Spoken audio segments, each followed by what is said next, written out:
Bonjour, voici les actualités du ciel étoilé du mois d'août. Ce mois-ci, je vous propose notamment 3 dates qui vous permettront d'observer les principales planètes visibles à l'œil nu. Voici la disposition des planètes le 15 août. Nous voyons clairement que Mercure, Vénus et Jupiter sont quasiment alignés avec la Terre, mais l'observation sera difficile du fait de la proximité relative du Soleil. Et puis nous avons encore les planètes Mars et Saturne qui continuent leur périple près de la constellation du Scorpion. Regardons maintenant plus en détail quelques observations à faire ce mois d'août. Le 5 août, plein ouest, à partir de 21h15, vous pourrez observer un bel alignement de planètes. En partant de l'horizon, vous pourrez voir avec un peu de chance Vénus, puis Mercure, ainsi que Jupiter. Quant à la Lune, elle nous offrira un croissant très fin, ce qui vous permettra de vous repérer facilement.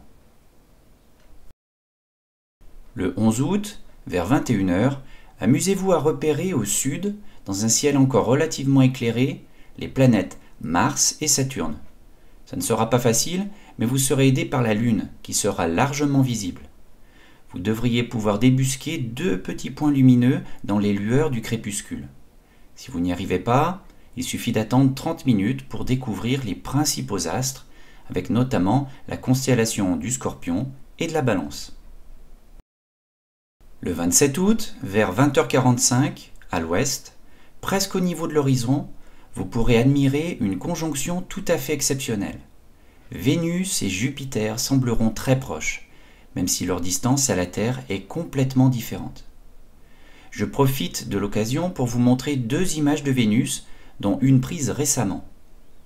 On peut voir que Vénus est recouverte de nuages. L'atmosphère est composée, comme sur Mars, de dioxyde de carbone, mais la pression est presque 100 fois plus importante que sur Terre. La chaleur y est intense puisque les températures peuvent atteindre plus de 450 degrés, de quoi faire fondre du zinc. Sur cette image, prise le 25 mars 2016 par la sonde Akatsuki, on perçoit la densité et la structure des nuages. Si nous voyons si bien ces nuages, alors qu'il s'agit du côté quand même non éclairé de Vénus, c'est qu'ils ont été pris dans l'infrarouge. La zone orangée, vous vous en doutez, est la zone de transition entre le jour et la nuit. Et bien entendu, la zone éclairée par le soleil est complètement surexposée. Avec les températures qui commencent sérieusement à grimper, profitez de l'ambiance plus clémente du début de nuit pour observer le triangle de l'été. Il s'agit de 3 étoiles très brillantes nommées Altaïr, Deneb et Vega. Pour les trouver, regardez au sud-est, ou alors partez de Saturne, qui se trouve au sud, puis dirigez votre regard vers l'est, au même niveau.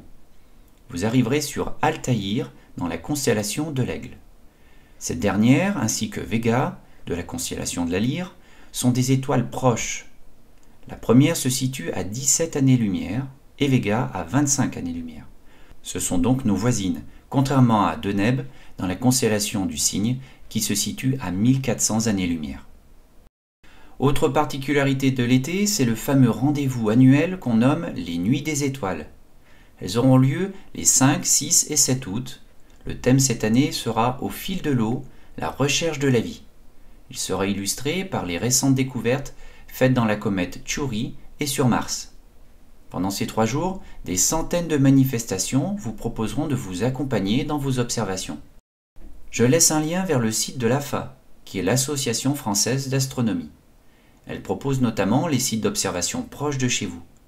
N'hésitez pas à y faire un tour, je suis sûr que de nombreux passionnés vous guideront dans cette immense voûte céleste, et ce sera aussi peut-être l'occasion pour vous d'observer les astres avec un télescope.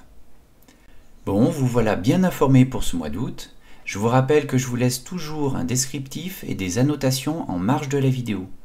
Vous pourrez ainsi faire un copier-coller pour les imprimer ou les stocker dans votre portable en vue d'une future observation. Allez, on se retrouve le mois prochain pour de nouvelles actualités du ciel étoilé.